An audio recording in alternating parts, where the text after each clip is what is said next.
Teningur rúmfræði form sem jafnt á alla kanta. Þannig að þessi hlið og þessi hlið og þessi. Þetta allt sama lengdin, sama tala.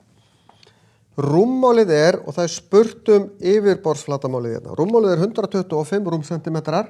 Það búið að taka lengd sinnum breidd sinnum hæð og fá út 125 og þetta allt sama tala. Af því að lengd, breidd og hæð sama tala af því að það gefið að þetta teningur. Hvernig reiknum við það? Jú, ég get reynt að sjá cirka og prófa bara tölur, prófa 3, þá fæ ég 27, prófa 4, þá fæ ég 64, prófa 5, þá fæ ég 125. Þannig að þetta 5, þetta 5 og þetta 5 og allar hérna tölurnar líka náttúrulega.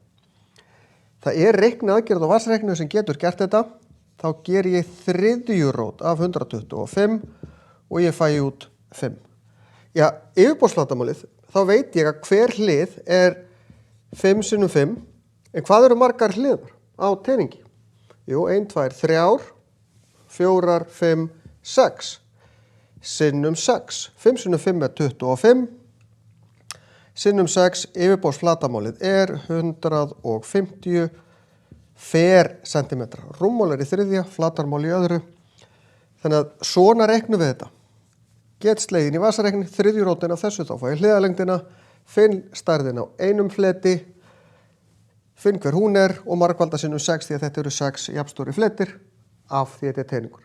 Það ekkert að nota þessa aðferð á neitt nema teninga, því leið og þetta orðin rétt strendingar sem allar hliðar ekki jafnlangar, þá þarf ég meiri upplýsingar.